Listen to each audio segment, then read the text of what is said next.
How long have we been here, Luke? Days, weeks. I've lost track, Dick. You scared? No, I'm not scared. We're just pawns in this game, son. Our fight is greater than any one man. We must not now show any signs of weakness. The morale of the workers would not be able to take it. If we remain defiant in the face of their tyranny, we will be revered as martyrs. Imagine that! Being in a position that would serve to strengthen the will of our people. Now, more than ever, we must show courage. I'm scared. Scared of what? I'm scared of what they'll do to us. What do you think they'll do to us? I believe they mean to have us sent to the gallows. So you're scared of the unknown, then? No. I'm scared of the hurt. Of the pain. It'll be over before you know it. Not that pain. I speak of the hurt Elizabeth will encounter. Of the pain my child will suffer, not knowing who her father was. You'll be remembered for an eternity, Richard Lewis! Stand strong in the face of our oppressors and inspire a generation of like-minded souls. They will fight for change, to honour our memory, and they will win. But I don't want to die. Our death will be swift and painless, Richard. You've nothing to fear.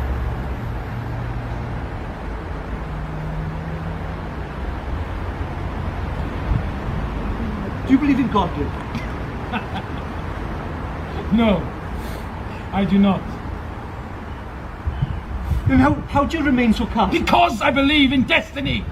And right now, I'm facing my own. You see, I've known in my heart that this day would come. I've faced my demons, and I am ready now to face the hangman's noose. I will use this moment of fate to stir a frenzy of passion amongst the workers. You have such belief in your faith. How do you not believe God exists? If God exists, then he has much wrong to answer for. I mean, how could any God allow such iniquity to fester within his children? A compassionate and loving God would not idly oversee a society that puts children to work and die in the mines, nor enslave honest men and women to a lifetime of misery. If God exists, then why should we be expected to worship such apathy? Then, where do you think we'll go when we die, Luke?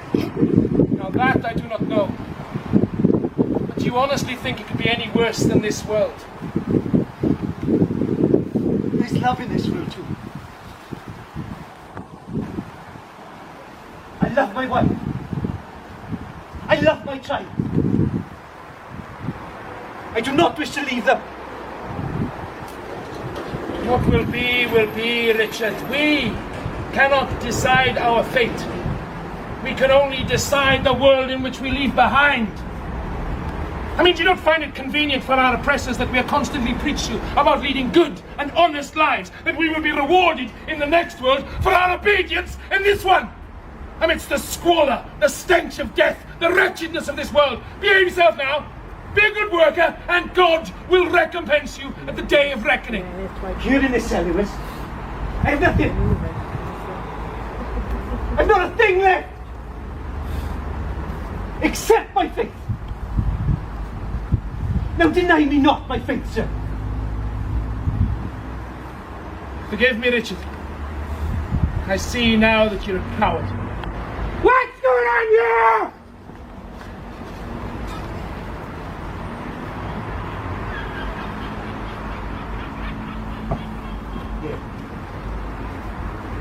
Your charity is not welcome here, Mr. Price. I come as a friend, Lewis. There's a tardiness in your compassion. Long enough the working man has suffered at the hands of the pitmaster's greed. You had your chance to make amends. Now you must face the wrath of your own causing.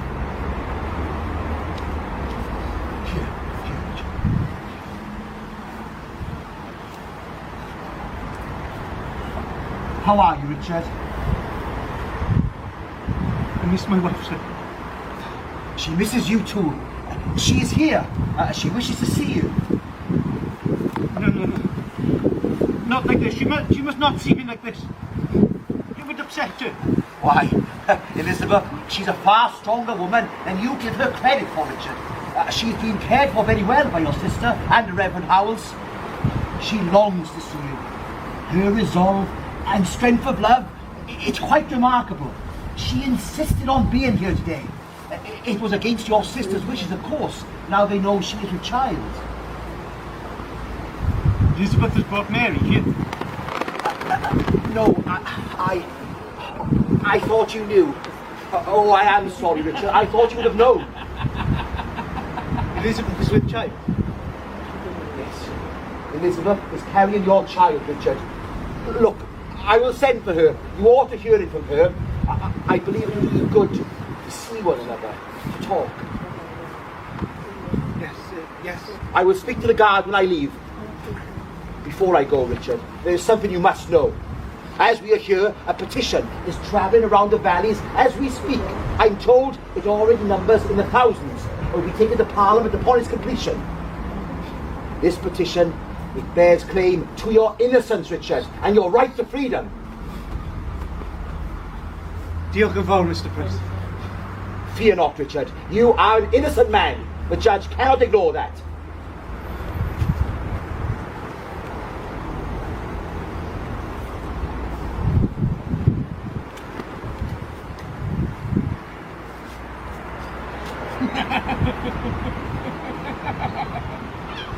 You think it'll be so easy to buy your pride back then? What do I care of pride?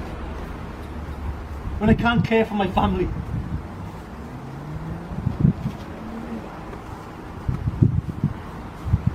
I believe what Mr. Price says.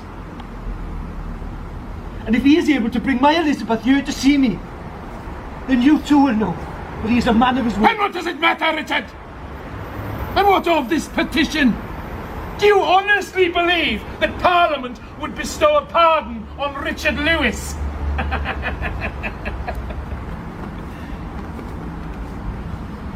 Let me tell you a story, Dick. There was once a fisherman. He too was a simple man, devoted and a loving father.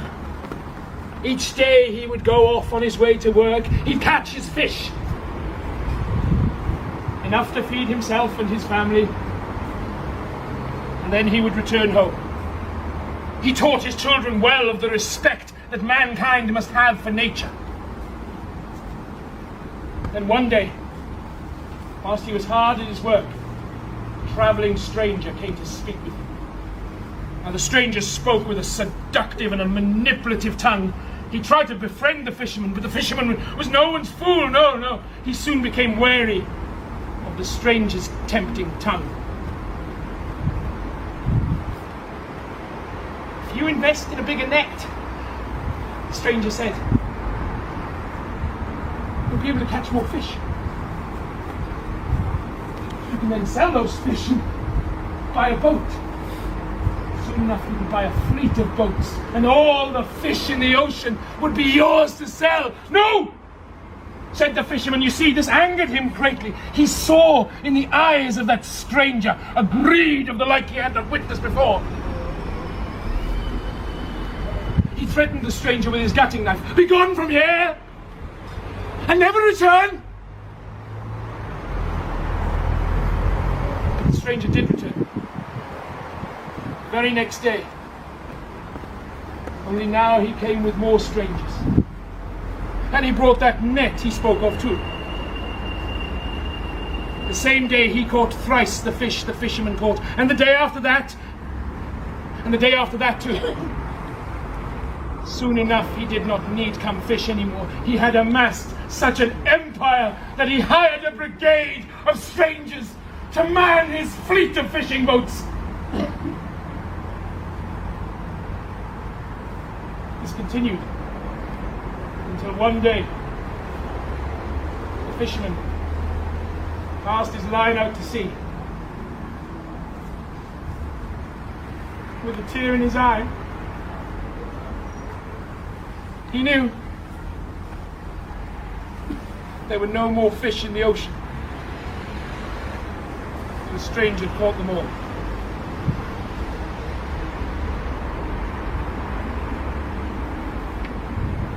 Really?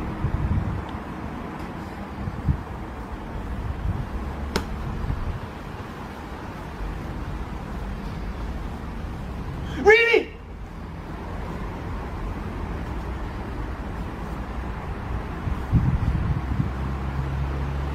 I've just been told by Joseph de Guinness Price that my wife is carrying our second child. And you're spouting this nonsense to me.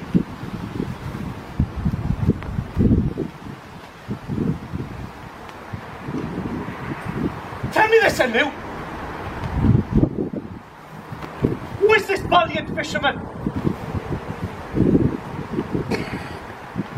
Is it me? Ah! Is it me?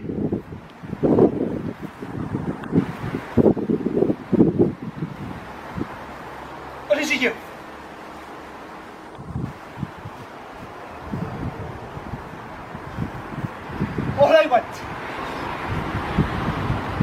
All I ever wanted was to do what was right for our people. And now I want to go home. To my wife and my family, sir. I do not wish to be the saviour of Wales. Go home! To your wife and family, you say? And what future would you risk leaving them, Richard? Can't you see that we are here to make a better world, a better Wales? Where our children and our children's children can live in peace.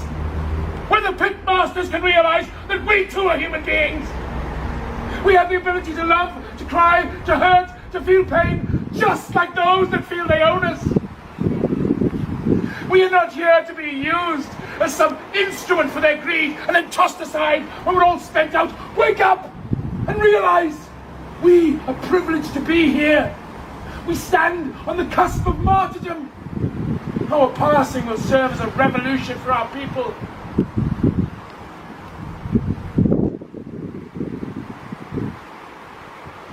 I believed in you, girls. God, I believed in you for so long.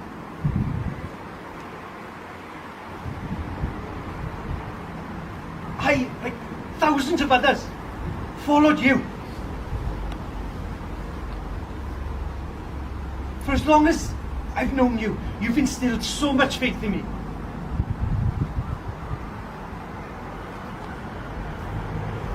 But now, sharing this cell with you, I see you for what you really are.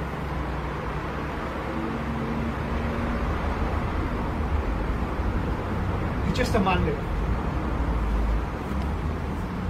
You're just a man, consumed by his own legacy. And in this world, where we strive for justice, all you offer is vanity. Sit down, the pair of you!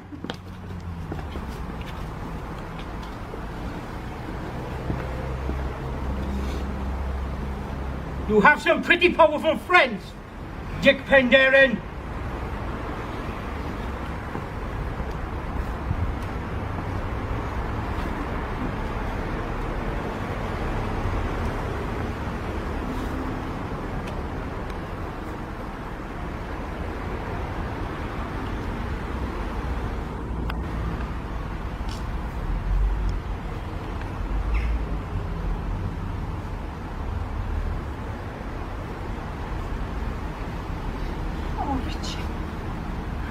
What have they done to you?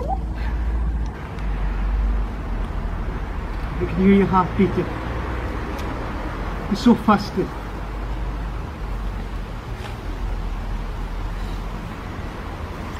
You know, Mr. Preston, I tried to tell you, but there was never a good time and you were always too busy. I understand. I'm here for you, Camwedd. You're staying with Morgan and my sister? Yes, yes, they're very kind to us. Why did the guard call him Penderyn? I don't know. They think you're me. I was once known as Lewis of Penderyn. They don't know who you are. Dic Penderyn.